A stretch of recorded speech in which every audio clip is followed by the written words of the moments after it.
What's up, guys? Welcome back to the podcast. I have a special guest today.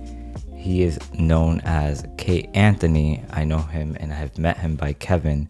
He is a good friend of mine now. He's a musician and he makes amazing music. Surprisingly, I did not tell you this, but I happened to meet you in the seminary, right? Yes. And I was like, yo, this dude is so kind, because I was scared that I failed Greek or something. And he was like, bro, you passed, you're good. And I'm like, wow, I needed that affirmation today, Lord, because I knew I was sweating. But then I went home later that day, and as I was chilling, I put Spotify on just kind of remix, or not even remix. It was just like play all the new Christian such and such. And I started to hear some of your music without knowing it was you at the time. And I'm like, who is this K. Anthony guy? I'm like, wow, he sings amazing. I love this song. And what wound up happening was, I remember seeing in the seminary comments, oh, I'm pretty sure he was going to perform here or something. Did I miss that? And I didn't, to my knowledge at the time, I was like, I can't believe I missed an opportunity to hear him sing. And then later on, I asked somebody, I'm like, so what happened with the K. Anthony concert? Did that happen? And they were like, oh, Kevin? I'm like, wait, what? And that's kind of when it all clicked for me. But one thing that I will say is you are extremely humble. I really appreciate that you took the time to speak to my wife and I even before this and kind of share a little bit about who you are. With that said, I do want to ask you, how is it, you've explained to us a little bit, how is it that you got into music? Well, after graduating high school, I wanted to become an agronomist, and that has something to do with soil testing. However, when my mom contacted the college at the time, they weren't accepting any students. So I don't know. She just came up with this idea that, have you ever thought of studying music? Since, that school is not accepting right now. But what I didn't tell you is that my passion first was track and field. Wow. I was very good at track and field. I got scholarships, but being a Seventh-day Adventist, there's an issue because most of the track meets are on Sabbath. So I got scholarship to William Nib, which is the same school that Usain Bolt went to. Dang, bro. So I'm from the same area. I'm very much familiar with who he is. My brother competed with him at a certain time in their life when they were much younger. Then I got accepted. I was training for a particular club, and that coach wanted me to attend a university in Texas. My both parents are very influential in my life, so I'm not the type of person that didn't grow up with their dad. But my mom at the time was a person who emphasized church and church life, and so when that opportunity came, it was important for me to ask her. I'd asked my dad, and my dad even said, I'm cool, because which parent wouldn't be if you're not going to pay for college? But my mom said, why no? And I said, I just want an answer to say no. She said no. And now back to where I'm at. So I said no to track and field. And now this was my second love for what it was at that time. And so I said, okay, I can do music for a year. And I did. And interestingly, God allowed me to form some friendship that I didn't want to break, because when it was time now for me to move forward and go into the other institution, I just didn't want to leave. So I continued doing music. So I studied music and communication. And it's interesting how I started writing. I was interested in this young lady. And she said, you have always sung other people's song. You probably need to think about writing for yourself. And although I was studying music, they didn't teach that.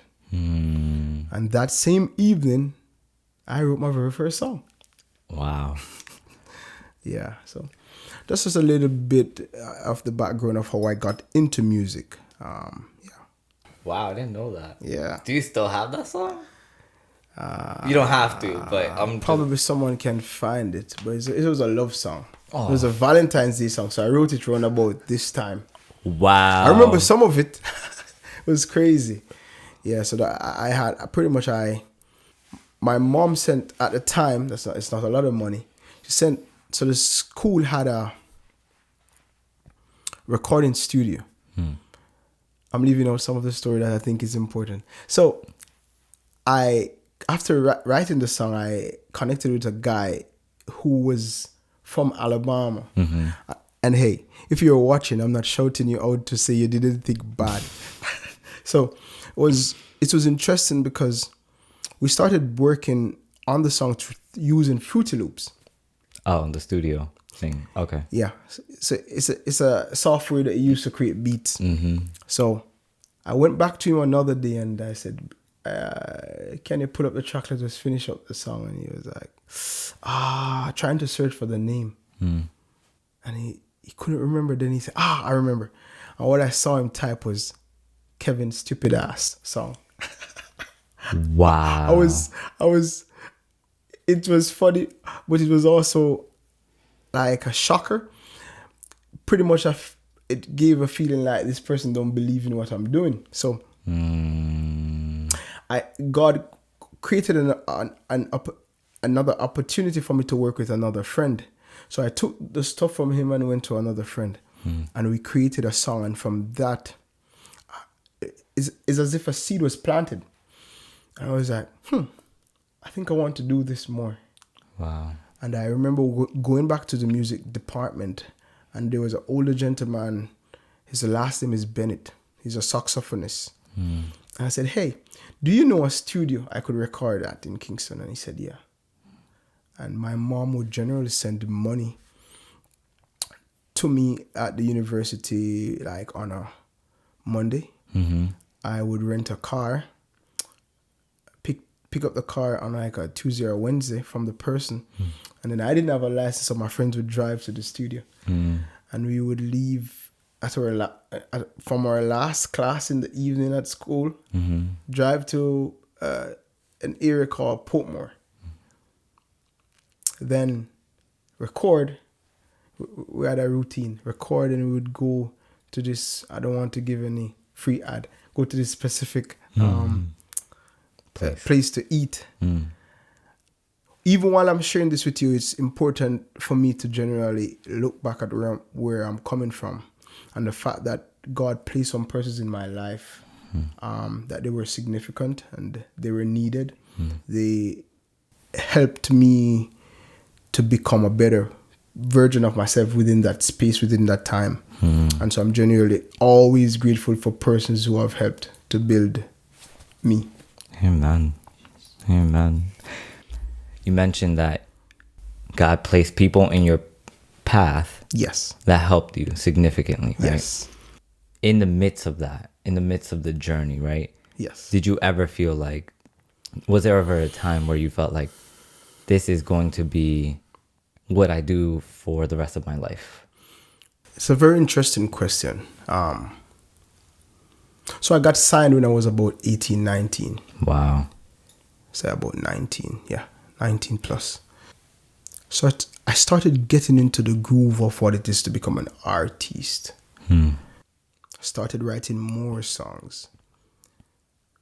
And then the trajectory appeared to be that it was going to be something that it's going to blow up and we're going to do significantly well. I can't speak to what exactly happened, but I did a tour at a particular time, and there was some miscommunication. We didn't understand what happened, and created a bad situation for the relationship with the person who I was partnering with as manager. And this is not putting the person in a bad light. I'm not sure what happened. And I was hurt. I was saddened by the outcome of it because I've put in a lot of work. My mom invested a lot, and I wasn't able to give back to her. It was a major delay, but there's a phase. People tend to use this phrase. It's not that delay is not denial. And for me, that delay was necessary as I got older, because as I stated to you privately, it's one thing to want to achieve something. The next thing is, are you prepared to handle what you want to achieve? And I think it's a possibility that it would have happened too fast and I would have lost myself. So in the midst of it all, it was hard, but allowed me to learn a little bit more of who I am, and also learn how to forgive, and also learn the business of music. Because, I've been managed, you're pretty much taken care of in a sense. And all you are pretty much focusing on is the creative aspect.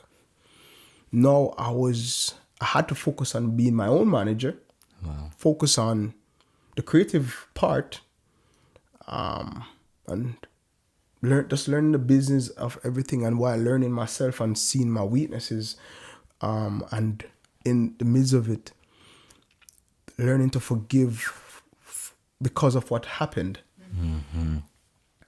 which was a lot. I cried for a year. I'm laughing now, but I cried for a year because I had anticipated by I was 25, I would have retired. So I told my then girlfriend, hey, don't worry.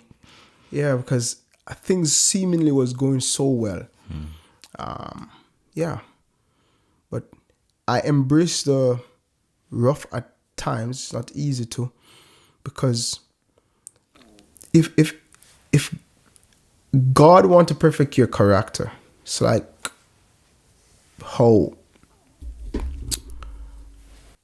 an element has to go through this particular process to be this pure thing, like gold or silver, to remove the dust. And so it's a timely thing. You might want to move from point A to point B, but God doesn't necessarily see it just jumping to point B. But it needs to be a little bit curvy, a little bit windy, because you need to be in those turns is how God straighten you as a person. So that's how I see it.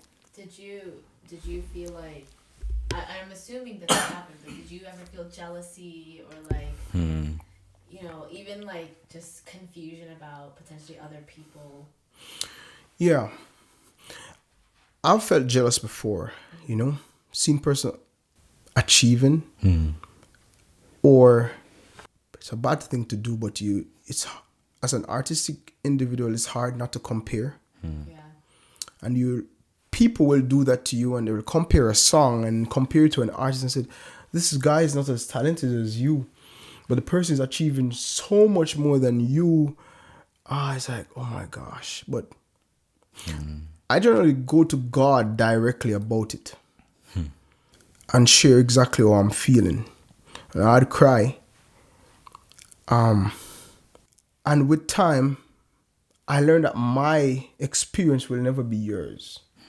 And for whatever reason, beyond my knowledge, we won't necessarily always start at the same starting point. We won't go necessarily to the same ending point, or we just won't have the same experience. And so I've learned to not look at what someone else is achieving, but to seek God and what is my purpose and what He wants me to achieve. And so that only came a bit later, because people don't, when people don't understand what God is doing, they tend to reject it. And so people have rejected me. And so it's not, to be rejected, I think, is one of the heaviest cross you can carry. And I felt at a point in time like I wasn't good enough. It bears so heavily on me that I would make mistakes on stage at a point, because I'm trying to figure out, are they going to accept me because I sound different from this person that they're accustomed to? And so that was a lot of fighting with myself, not with anyone, but with myself, and loving what God has given to me first, and sharing it with others.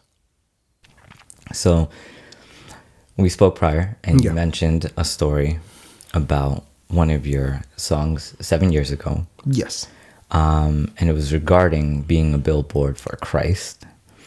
And more recently, I'll let you tell that last part of it, but a situation happened, or a good thing happened, where, yeah, describe that. I don't want to take that from you. Okay.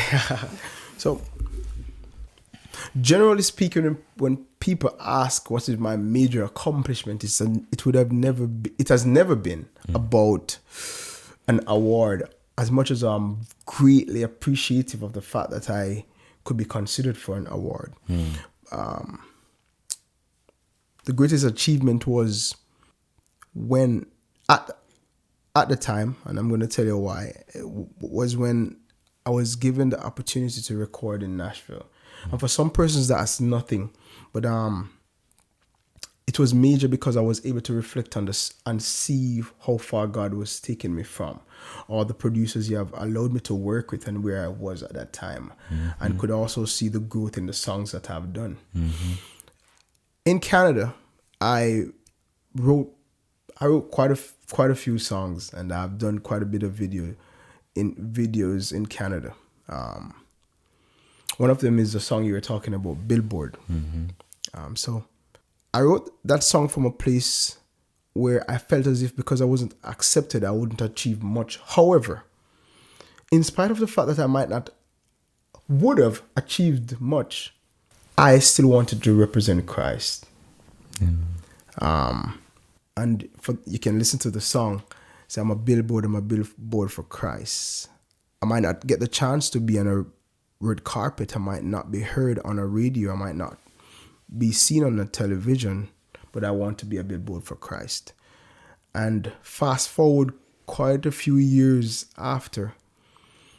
I mean, last year, in 2021, I was nominated for the for album of the Christian Contemporary Album of the Year for the Junos, and then the year before last, I won Gospel Song of the Year. Last year, I was nominated for 6 awards. I won one, which is Gospel Artist of the Year. And now I'm nominated for the Gospel Album of the Year for the Junos. But I was contacted, I won't say by whom, and they were like, if you go on X Street, you will see yourself on a billboard. And I smiled and I laughed. And I said to my wife, God is very funny. Because fast forward a few years. So I didn't tell you, I've done mainstream television in Canada. I've sung quite a bit Okay. So I've done that. I've done tons of radio interviews. And I've heard myself quite a bit of time on radio. And then I've seen myself on a billboard. So I just thought it was funny. But it shows you the goodness of God and how He's capable of doing what you think is impossible in His time. Because sometimes we're on a haste in wanting to achieve this and getting this and accomplishing this. But God cannot do that, and He cannot act like you. He's a good father. And I'm a parent. So there are certain things I don't want to give to my kids, but I can't because they're not ready. I would love to give them a car, but they're not at the age to drive. They don't have the mental capacity to understand how to react to certain things if there is something coming in their direction. And so God treats us the exact same way because that's who He is, a good father. Not until He knows you are able to manage this level of success, He will not give it to you. You can force it, you can get it, but it can create so much damage that it wouldn't have worth it. So the reason I had asked you to speak about the billboard thing is because right before that, you spoke about the fact that comparisons are difficult. Yeah. Okay. And mind you, you literally focus on your own story and the narrative God is trying to work in your life. Yeah. And now you find yourself at this position and you're like, God is funny. Like, and what was interesting when you were telling some of this to us earlier was, I really thought to myself, this is just a conversation between you and God. Only Yatu get it. But you get the chance to share some of that, to show how intimate it can be when you walk with God. How intimate, but we have common experiences. And because we have common experiences, my story might be your story in some sense of the word, and you have no idea. So it's very personal, but yet so community-based in a sense. And that's what's interesting, because I'm speaking about, like, I take, for example, another song, Don't Give Up. I was going through a horrible moment. I was depressed. I was depressed because I was new to this particular area.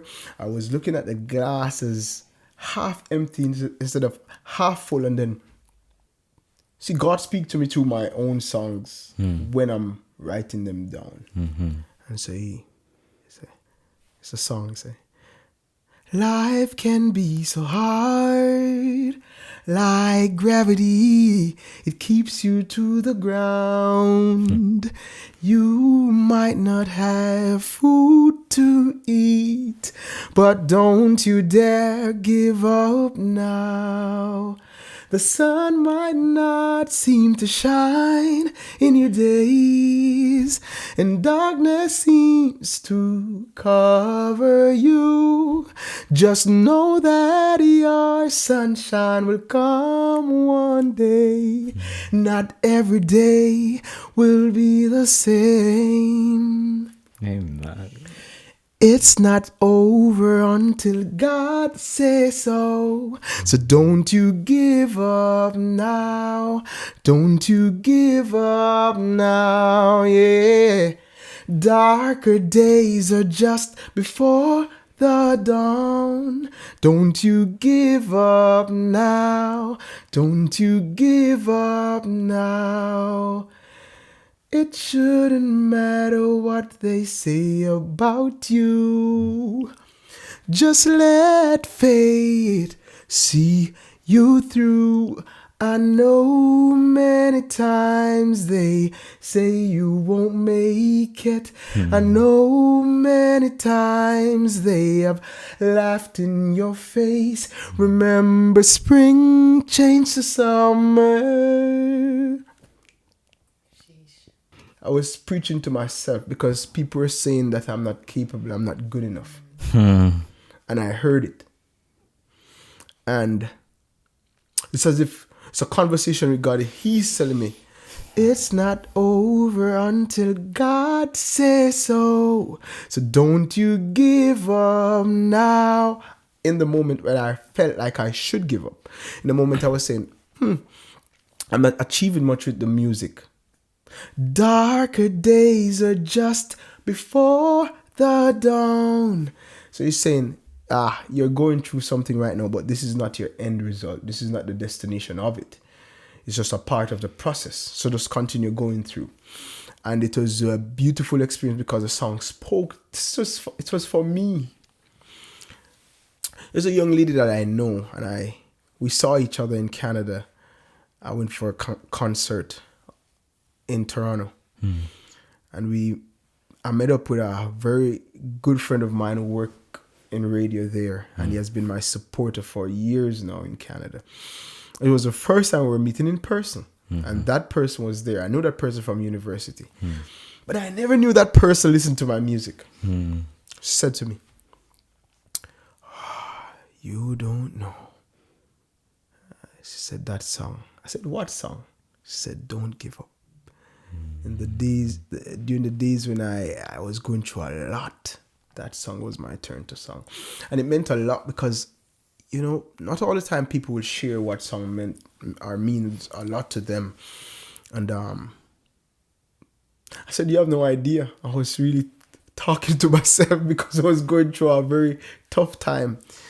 And it's a privilege and an honor for someone to have that experience, to be on this particular journey with me, or to have that experience and I can be of influence to point them to the fact that this is not your destination. This situation will pass.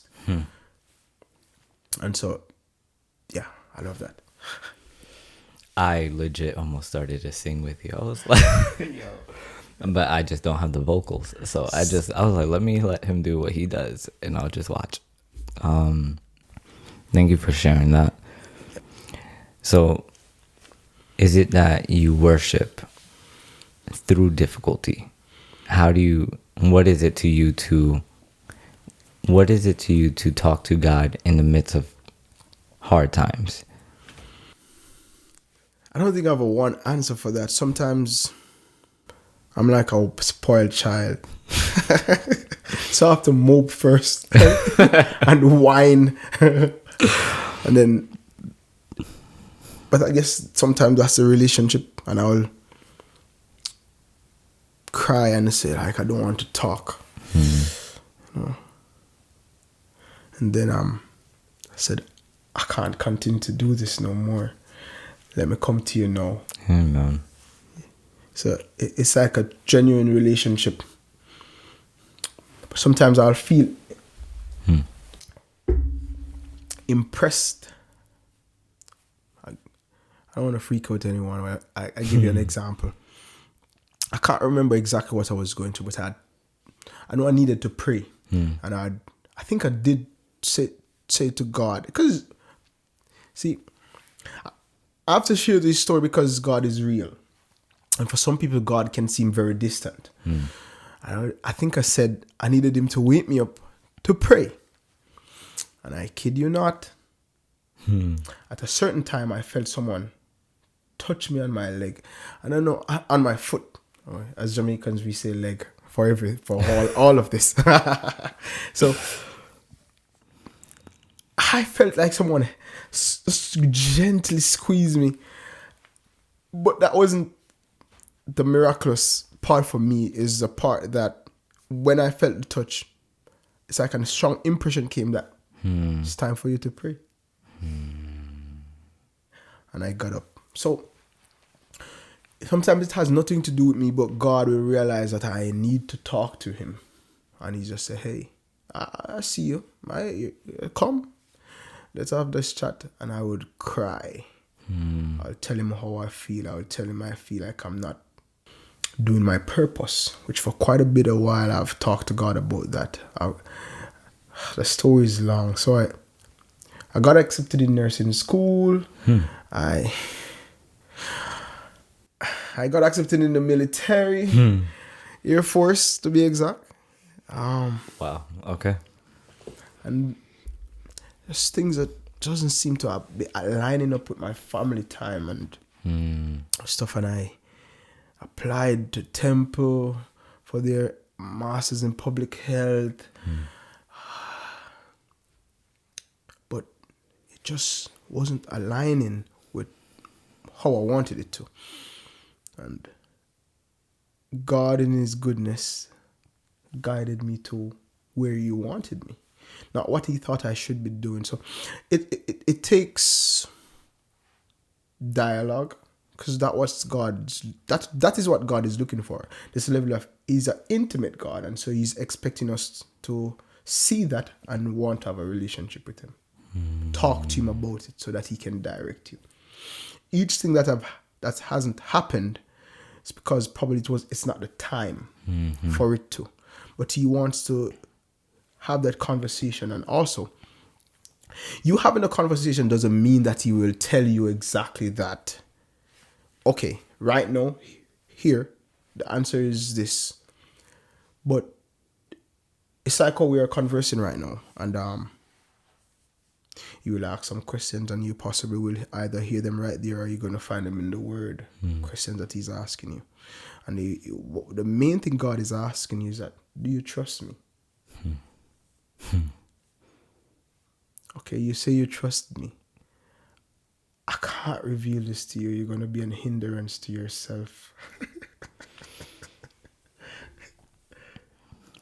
but just trust me that I'm going to work it out for your good. Because sometimes if Joseph knew how he was going to get to the premier position, he probably would want to go. Because it took for his brothers to treat him like someone that they did not know, like an enemy, and sold him. Now, if you know that, one, you are not going to go look for them. Two, you're going to probably defend yourself. All of that allow you to lose the process of what God wants to do with you. If he knew that, it would have been such a big lie would have been told about who he is in terms of his character. He wouldn't have wanted to have that experience. And so sometimes God withheld those information because of his interest for you, to be the person that he knows you can be. Like, basically, God doesn't show you. Yeah. You know, he's not gonna give you the end. Nah. He'll never go through He won't even give you the beginning sometimes. Yeah, so you should Just gotta stick to start. that. Yeah, it wants to start. So you mentioned how sometimes God won't give you the entire pathway, and you actually just said he might not even necessarily give you the first part of it. Yeah. And I've been through that in certain scenarios where we also spoke. This is kind of two different things, but we also spoke, and you mentioned that sometimes you can look different than what people are wanting you to look like in terms of even your singing style, right? I feel like God is leading me on a path to try certain things. And for me right now, I'll read my Bible, and to make it much more realer for me, he has very much so, and I didn't tell you this before, I was laughing because you were telling me this, and I was just like, oh man, I thought I was the only person who went through this. He'll give me an entire section of a spoken word poem, and I'll be like, that wasn't me, because I wasn't even thinking about it. And all of a sudden, and it sounds so perfect that I'm like, go write this down really quick. Yes. And I don't know what to do with those pieces, because I'm like, okay, I want to follow you. But at the same time, I don't look, sound, act like everybody else. I'm scared about getting ostracized or not fitting the picture that people want me to fit in. Yes. How would you speak to the person who is dealing with the struggle of moving forward in God when everything around them is telling them you're not valid enough, or the direction you're leading in isn't going to amount to much? So, how I ended up seeing it is that we are all flowers in a garden. We are beautiful. We are different. But we are flowers. And so we express ourselves differently. This one turned to the sun this way. This one blossom open up at this time. This one, different colors and so forth and so on. So you first have to embrace that, saying, I am not you. And what you're capable of doing, I probably can't do it. I probably can do some of it, but I can't. Because we all have a unique print. And that's not just with your fingers. That's with you as an individual. Even if you're a twin. And as I get more mature, I realize there's people that you need to speak to that I can't. And whatever God has engraved in your DNA for you to how to express it. You're not perfect, but what he will do is to nurture that and guide it how it's supposed to come out. And with time, some of it takes time. We can't rush to the end of it. So just go through the process with him. And so it's for someone to accept that they're different, they're special, they're unique, and always be teachable. Allow yourself to be a student and allow God to work out the other little nuances of what he needs to straighten out. Be persistent, be hardworking, and bring your community of support around you and build on what he has given to you. Amen. It's okay to be afraid. It's okay to fail. It's okay to not know what's gonna happen. That's literally faith. Yeah, that's the beauty in the outcome. Because I never knew I would ever be nominated for anything. But that's the beauty in the outcome. Now I can look back and I can say, this is what God has done. Here, here, and I have a story where I can share with someone who might feel as if they are not good enough. I'm not the best singer at all, and I know this. However, God has given me something unique, and that's what you should own. It took me a while to own my uniqueness, and I'm very grateful to a producer that I work with, call him Wire. He allowed me to own my voice. He said, your voice, I can hear it anywhere. And he said that is so significant for an artist to have. Own it. Accept it. Understand that it needs to mature also, which you need to be a student. But start working from where you're at. I think you could go to the seminary now. Oh, right. What? Because, like, I feel like your music career blossomed before you came into the seminary, right? Yeah. And or like it started to? Before I came in the seminary, and then a lot happened since I'm here. Hmm. So, like, how did you know God was calling you into the seminary? Like, what were there signs, or did you just kind of have this feeling that you got to go to seminary? So, remember when I was telling you about all the experience I've had in terms of pathways, like military.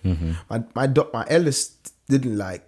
I have 3 kids, Nia, Noah, and Nyla. My eldest, Nia, didn't like the idea. And she explained to me that she preferred when I'm home. No, God, I didn't just hear that. I heard much more. What she was really saying, and what God wanted me to get from it, is that as a father, I need to be very present in my daughter's life. And so it was challenging for me to go off to do the training. And so I told him to put it on pause for a year. That year went into 2 and 3. Then I got accepted. It's as if, so people don't generally like to share their failures. So when I came here, I did do a test for nursing school, and I failed. I was embarrassed. My wife said to me, "Why are you sad? It's not like you were studying for a long time. It's okay." My wife is a nurse practitioner. Sheesh. So I never explained to her how deeply saddened I was by that failure. I felt like I wasn't good enough. And God was teaching me a lesson. 2 years passed, and I went back and I got accepted. Wow. And I met a gentleman, and he was like, I told him, I came here before. You could have been, if you had only come back within a short space of time after, because I didn't fail by much, you could have finished already. And I looked into that, and it caused me to have a very much different perspective of life. So that happened. The job I had, I was in inspection and sales. I won't go too deep, but I had some government contracts. And because of that job, I wanted to get more deeper into public health. Then I said, you know what? I need to talk to God about it. And I used to say to a lot to my friends, as if there's something that I'm not doing. And then I earnestly pray and talk to God about it. I won't tell you how long after, but one day a friend of mine in Canada contacted me. He's a pastor.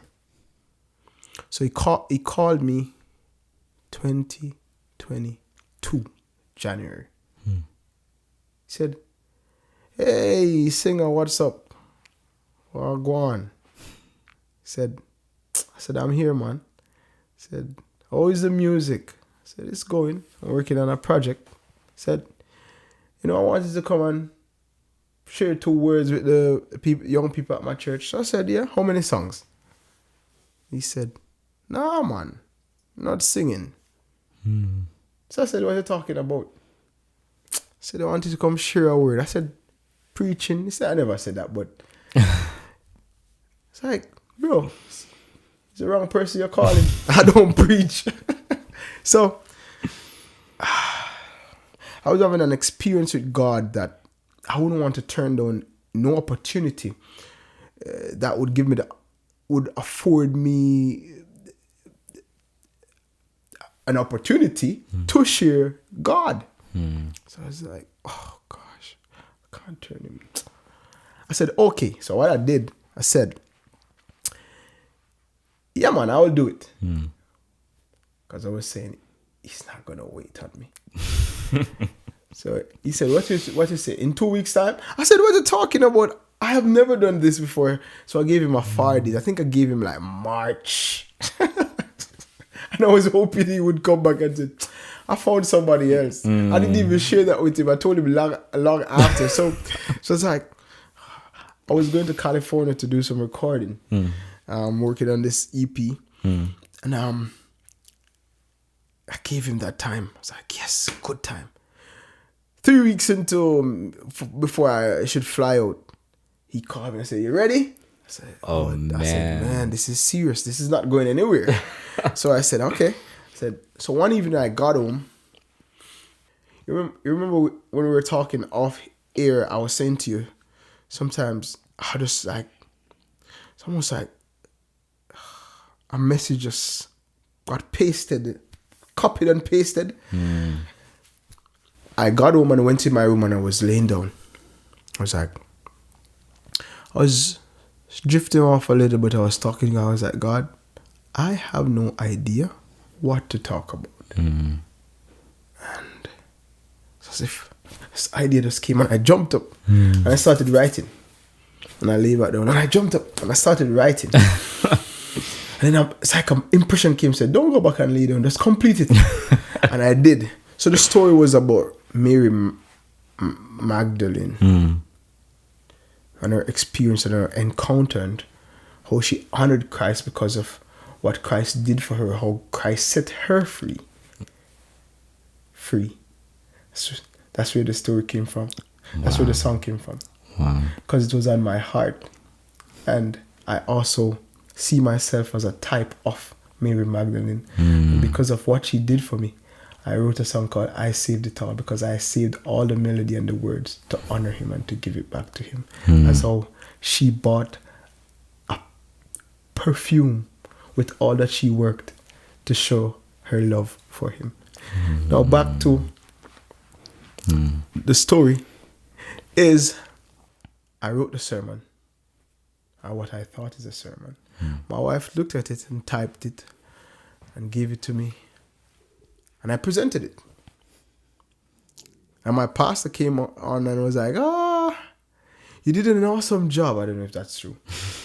And another mentor of mine came on and called me after. They all called me after and said, you did a pretty good job. Now, interestingly, my pastor had asked me, he had said to me, we're considering making you an elder. Oh my gosh. What are you talking about? I said, I don't think I'm worthy at all. Said, you're very knowledgeable when it comes to the word. And we have been observing your maturity. You're a mature Christian. And I said, did you ask God if he wants me to be an elder? His answer was, your response is interesting. He said, your response is what it's supposed to be. Because if when I came to you, you had said, I was waiting. I was wondering how you're taking so long. He said, well, then I would have some question, but you understand the seriousness of it and the fact that you need to be in tune with God at all times, more so. Interestingly, he decided that he will teach me how to write a sermon. Wow. So he taught us to write sermons, 3 elders. I was one of the youngest 2. And then I presented 3 to 4 times in the summer of that year. There's a friend of mine who was coming from the Bahamas. His name is Pastor Larry Green. He's cool with me calling his name. He texted me one night after that and said, I need to talk to you. Now, this is a guy I talk to regularly. He said to me, you know, my wife was saying, did K. Anthony study ministry? I said, what? What are you talking about? I said, your wife is okay? Because this is crazy. I said, bro, everybody knew me how I dressed in school and looked, that I definitely did not. He said, no, you know, she was thinking that you probably did. So I said, bro, what? He didn't stop there. He said, you know, when she said that, I felt impressed to say to you that you probably need to think about it. I said, think about what? Think about what? What is it that you're talking about? You know, and he said, ministry. He said, we have conversation all the time. You're passionate about soul winning. And when you sing certain songs as if you're preaching. I said, bro, give me a good reason, bro. And he went on and he elaborated. And he said, guess what? I think this was it for me. He said, all you need to do is to pray about it. I would suggest you fast and pray about it. It was crazy coming from him. This is a guy that I've been talking to, has been supporting me for a long time. I said, I can't lose anything for praying and fasting about this. It was crazy because it was a time where I was saying, God, what is it that you want me to be doing? Feels like there's a little bit more, and I couldn't tell you why. And I did. And I had a sense of peace that I never had, and it was strange to me. It was so strange. It felt like it was an answer. And I said, no, man, this is weird. So I contacted a gentleman I know, Dr. Neil Reed. And I told him about the experience, and he prayed with me. And he said, contact this person, Daniel Clark. Ask him how he got into ministry. And I did. And I started sharing my story of what's happening. He laughed. He said, and I will tell you why I laughed when you're finished telling me the story. And we realized there was also some resemblance in our story.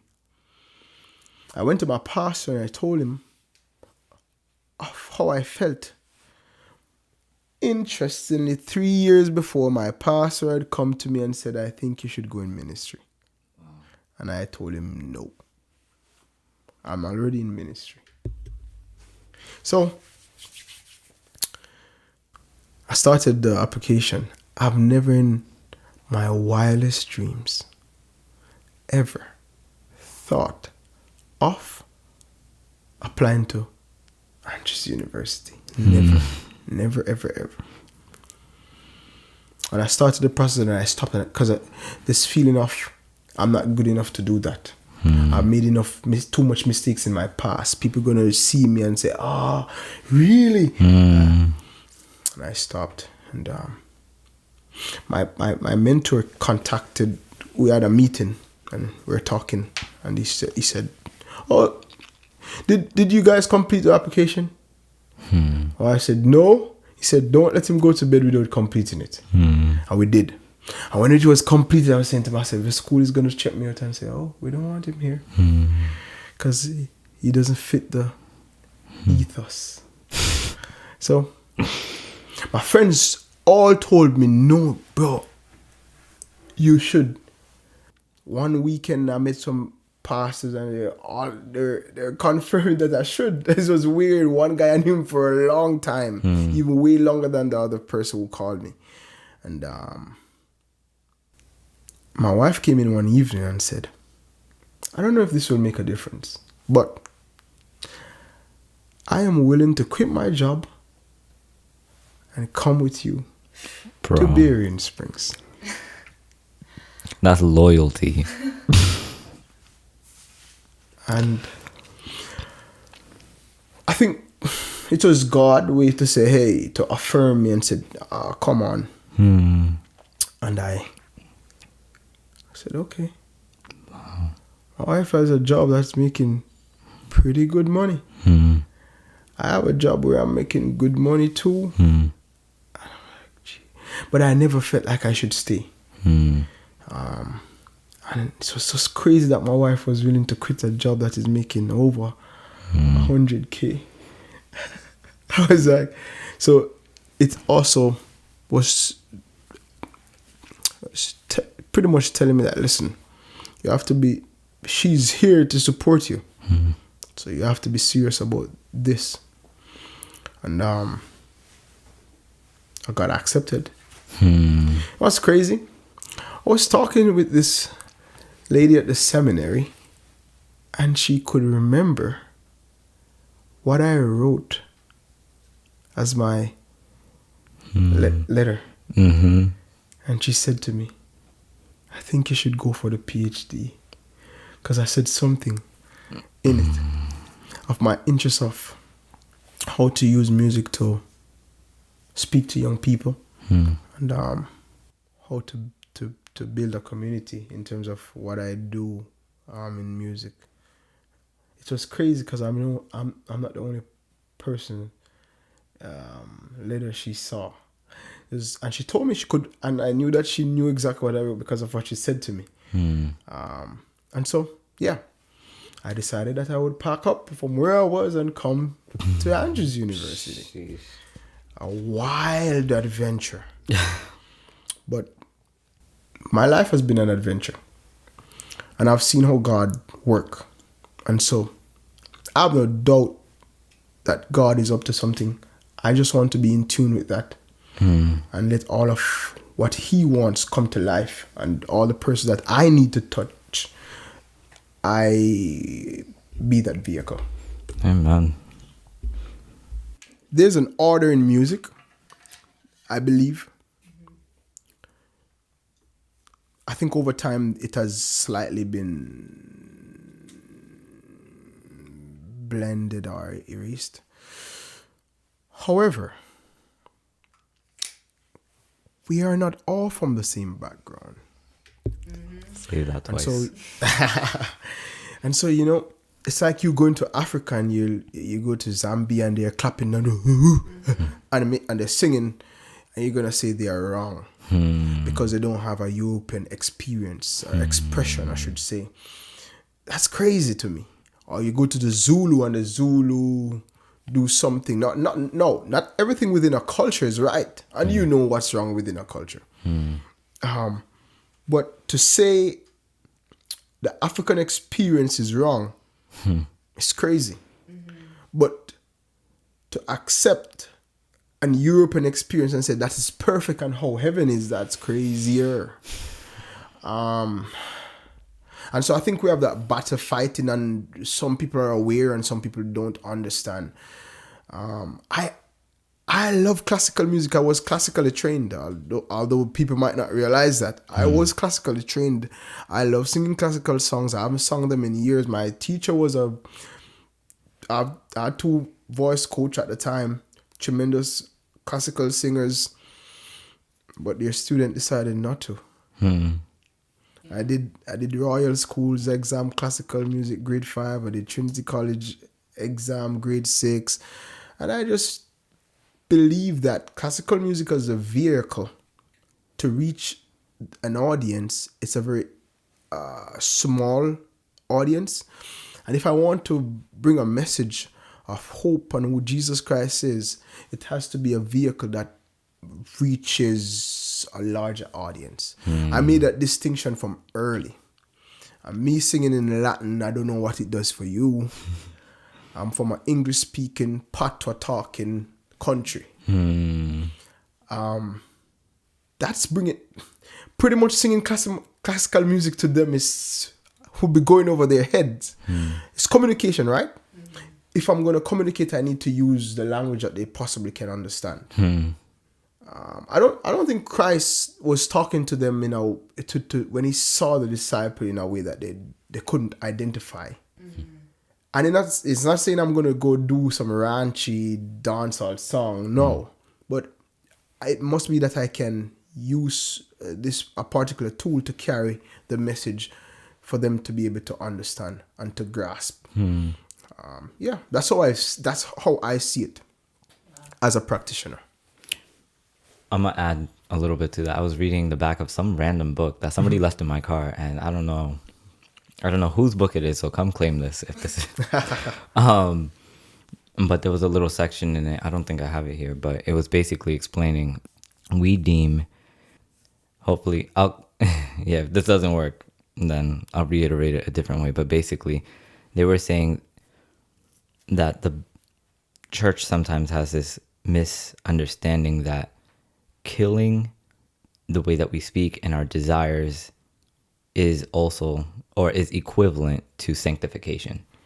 In other words, stripping yourself of everything that you are in terms of your culture, your language, how you look, how your hair looks, etc., how your music style may come out.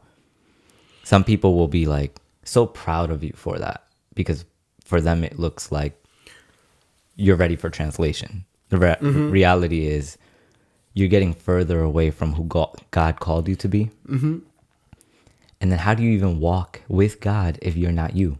Yeah. And then they will go and say a lot of stuff. But the truth is, God created, I think there's a beauty in who you are, a beauty in who you are. I just love it. And I don't want you to change it. Be like me. Because it's allowed me to have an experience with someone who is so different, but we are so much the same at the same time. You understand? So I don't want you to sing like me. I don't want you to try to be like me. I don't want to be like anyone. That phase of my life has gone. I want to be who God called me to be and to be the best version of that. Making sure that in all aspect of what that looks like, I'm giving God honor and glory. Okay. All right, so this is our last question.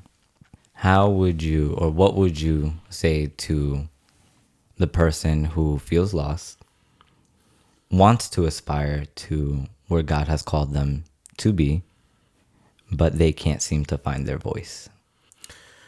For that person, I would say God hears you. You might not be hearing him how you expect to. Be patient with yourself. Be patient with God in knowing that he is faithful.